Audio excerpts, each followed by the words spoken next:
Lo que necesitamos son personas que tengan identidad, compromiso y que miren el país con rostro humano. A mí me ha llamado la atención, ayer ha estado Valdemar Cerrón, pero en Palacio de Gobierno junto con los congresistas Bellido y Portalatino, pero resulta que ustedes no sabían, es decir, no ha ido en representación de la bancada. ¿Cómo es esta historia? Bueno, lo real es que nos hemos enterado por las informaciones periodísticas. Algunos congresistas del bloque magisterial todavía estaban en sus regiones, otros estaban trasladando, otros nos encontrábamos en Lima y estábamos justamente en el hemiciclo. Estábamos participando en la sesión como la congresista Francis Paredes de Ucayali, Katy Ugarte de Cusco, Pasión Dávila de Pasco, Quintabla, Edgar Tello, Oscar Sea. Y entonces nosotros hemos estado ahí hasta aproximadamente 10:30, 11 que ha terminado la sesión del Pleno. ¿Y no se han enterado de esto? No, salvo lo informado por los periodistas. Ahora, el rumor que ha circulado, la información, digamos, extraoficial, es que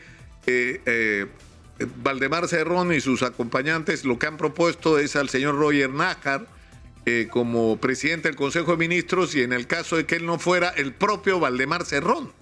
¿Esa es una posición de la bancada de Perú Libre? ¿Eso es una posición de ustedes? No, porque no ha habido una reunión del grupo parlamentario. Eso es lo real, ¿no?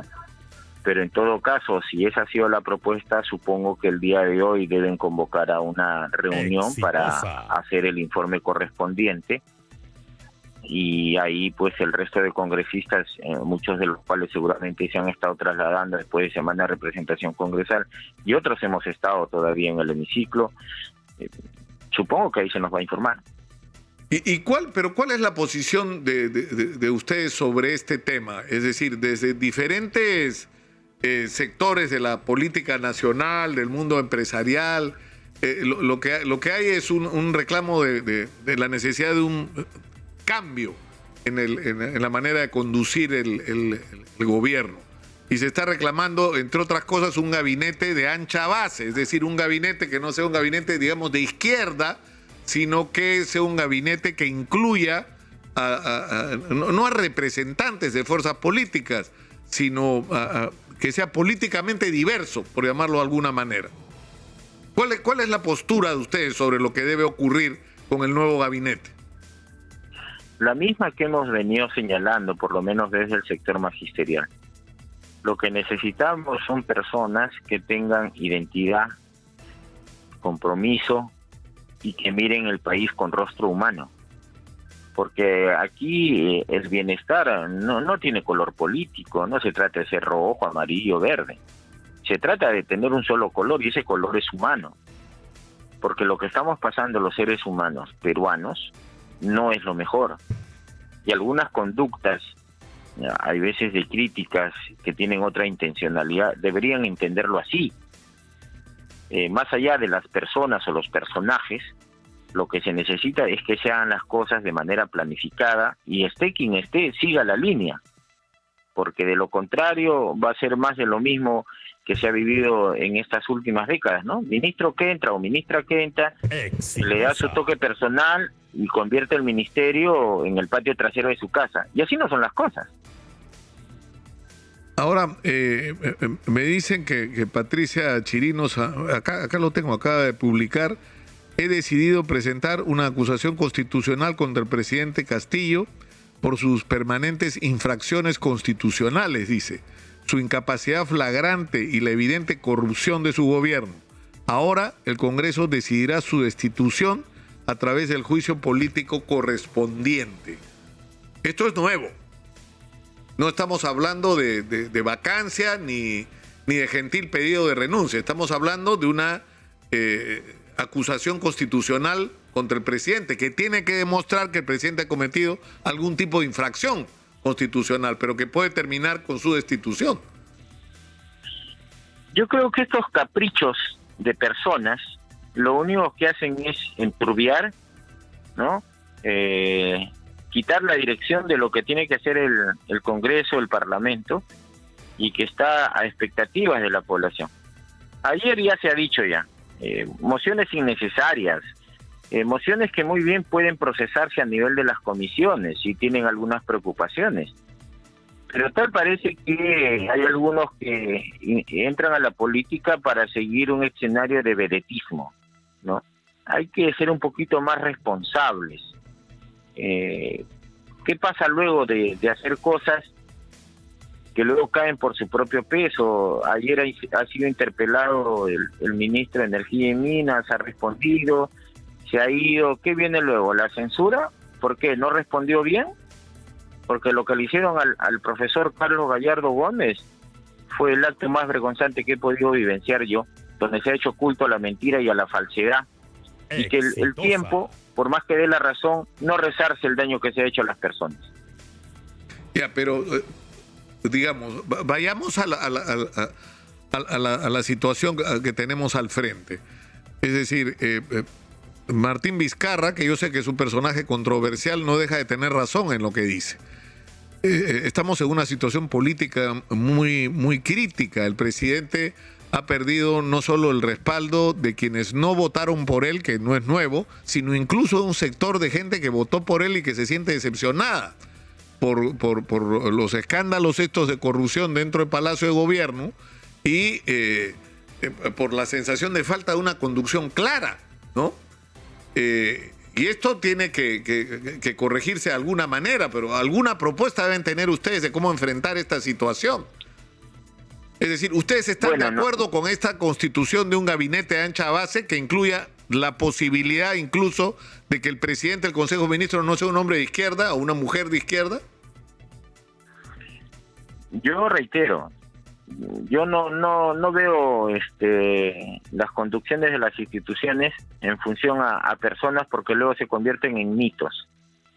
Lo que sí veo, o por lo menos espero, es la asertividad y pertinencia en la elección de la persona que tenga que asumir esa responsabilidad, y que la persona que asuma entienda que no se autorrepresenta, sino que representa a un gobierno que tiene compromisos con el país, acciones que cumplir, pero que den permanentemente la cara, que sea visible lo que hacen, que señalen cuál es el plan, cuál es el programa a desarrollar. ¿Para qué? Para que ustedes, nosotros, la población, exija el cumplimiento de ese plan o de ese programa que van a desarrollar las personas que asuman esas responsabilidades.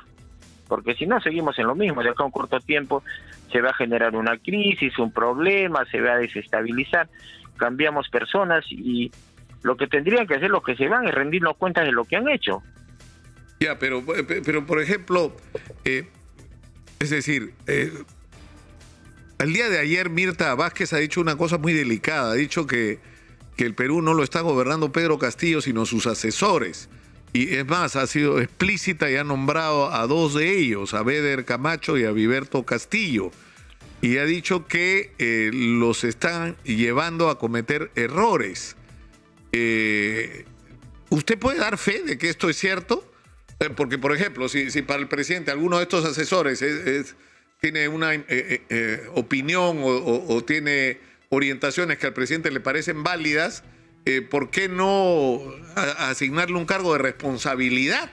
Es decir, si alguien está participando en la toma de decisiones, entonces debe también asumir las consecuencias de las decisiones que se toman, y la manera de hacerlo es tener una responsabilidad formal. Ser, no sé, ministro o presidente del Consejo de Ministros, si el presidente le parece que debería ser. Pero ¿qué hay de verdad en esta historia? ¿Qué puede decir usted, Alex, sobre esto? Mire, de ser cierto lo que manifiesta Mirta, que no puedo dudar, algo que nos dejó como positivo dentro de lo negativo el señor Portillo, ¿no?, que el personaje, papelito manda. Cuando él observa algo, o sea, hay que ver el objetivo superior. ¿Cuál es? ¿Mi cargo o el bienestar del país? Y si esa es la opinión que uno tiene, en su momento es tan fácil hacer un documento y hacer las observaciones del caso si uno testifica que estos señores están tomándose atribuciones, están haciendo cosas que no me parece. Entonces, eso prueba, ¿no?, que las personas actuaron en su oportunidad y que después no haya quejas. Ahora, si lo que se ha manifestado se convierte en algo que es inadecuado, yo coincido contigo, ¿no? O sea, creo que en las sombras no debemos tener personajes, digo yo, ¿no? Lo que se tenga que hacer de la manera más límpida, más pulcra, más transparente. O sea, nadie quiere hacerle daño al Perú ni a la población, y eso lo tenemos que entender, o por lo menos algunos sí lo entendemos así, porque vamos a regresar a la población. Los cargos no son eternos, son temporales. Ahora, Alex, pero digamos, para aterrizar esto, ¿no? Es decir, yo he conversado, lo hablaba con el almirante Montoya hace unos minutos, pero Jorge Nieto dice que hay que producir un cambio significativo, hay que construir un gabinete ancha base, es más que él está dispuesto a comprarse el pleito, incluso como presidente del Consejo de Ministros. En determinado momento se habló con Daniela Bugatás y Daniela Bugatás tiene el mismo mensaje. Es decir, que él está dispuesto a comprometerse con el gobierno. En determinado momento se habló incluso de Ricardo Márquez, el presidente de la Sociedad Nacional de Industrias. ¿Quién debería ser el presidente del Consejo de Ministros que tenga estas características de ser capaz de crear confianza y de convocar, como usted dice, Alex, a las fuerzas más diversas que puedan ayudar a avanzar en la misma dirección? Mira, yo a momento yo no podría señalar un nombre en específico. Yo más allá del nombre, ¿no? Yo creo que hay que decirlo como la oportunidad que da exitosa para decir en tono grande y contigo, ¿no? ¿Qué es las cosas que debe hacer, que debería de hacer la persona? Porque las personas que pudieran asumir escuchan radio, miran televisión, escuchan comentarios, escuchan críticas, saben la situación que estamos viviendo, y entonces si en algún momento reciben una convocatoria, una invitación, hagan las cosas con buena intención en beneficio de la población, porque ella es la que espera, aquella que paga sus impuestos, aquella que paga su IGB, aquella que sale todos los días a romperse el lomo por tratar de sacar adelante a su familia. O sea, hay que pensar en esas personas, y yo no tengo duda que quien sea la persona elegida lo entienda así y lo haga así, pero creo que tiene que ser también transparente en su gestión y mantener contacto, si no es con la población, a través de ustedes, diciendo esto estamos haciendo, esto vamos a hacer, fiscalícenlo, no tenemos temor, no hemos venido a robar, no hemos venido a cometer actos de corrupción, de inmoralidad. Ahora, para terminar, Alex, ¿no cree usted que el presidente tiene la obligación, la responsabilidad de clarificar los temas de Karelyn López, Bruno Pacheco y Samira Budayé? Es decir, en su despacho estaba esta señora, a mí me dijo que se reunió con Karelyn López para hablar de la pequeña empresa. Y yo he indagado, la señora Karelyn López no tiene nada que ver con la pequeña empresa. Ella es una gestora de intereses, de empresas además, que en los días que ella asistía a Palacio estaban ganando licitaciones. Y el señor Bruno Pacheco fue señalado por diferentes personas y sectores como alguien que negociaba nombramientos, negociaba ascensos, que estaba involucrado en licitaciones y que además tiene movimientos de dinero que son absolutamente injustificables. Y finalmente ocurrió lo mismo con el señor Abudayev, que coincide que él va a Palacio de Gobierno y qué coincidencia, cercano a su asistencia a Palacio de Gobierno consigue una contratación con Petroperú, que puede ser justo o no, pero llama la atención la coincidencia. Entonces, ¿no debería el presidente dar una explicación clara al país sobre esto más allá de la investigación de la Fiscalía? Mira, en la confianza que uno tiene a la integridad moral y ética del profesor Pedro Castillo, creo que lo inmediato es indispensable hacer una aclaración, un deslinde sobre los hechos mencionados. Y sobre lo segundo, lo del señor Castillo, creo que ya eso está en los órganos jurisdiccionales. Pero yo soy claro en lo que siempre he dicho en mi vida. Las personas cuando ya tienen mayoría de edad saben lo que hacen. Saben cuáles son sus deberes, cuáles son sus obligaciones, sus sanciones, Y entonces cuando uno comete actos, tiene que ser también, debe tener la entereza de asumir la responsabilidad, sea cual fuere la persona. Es así de simple. Tenemos un Estado de Derecho. Pedro Castillo lo firmó en la proclama de la ciudadanía, recuerda tú, en el auditorio del Colegio Médico con la señora Keiko Fujimori, delante de nuestra máxima autoridad eclesiástica. Entonces hay que honrar, pues, hay que honrar. Muchas gracias al congresista Alex Paredes por esta comunicación muy gentil. Muy buenos días. Muchas gracias a ti, exitosa, y cuando lo consideren conveniente, a la disposición. Gracias.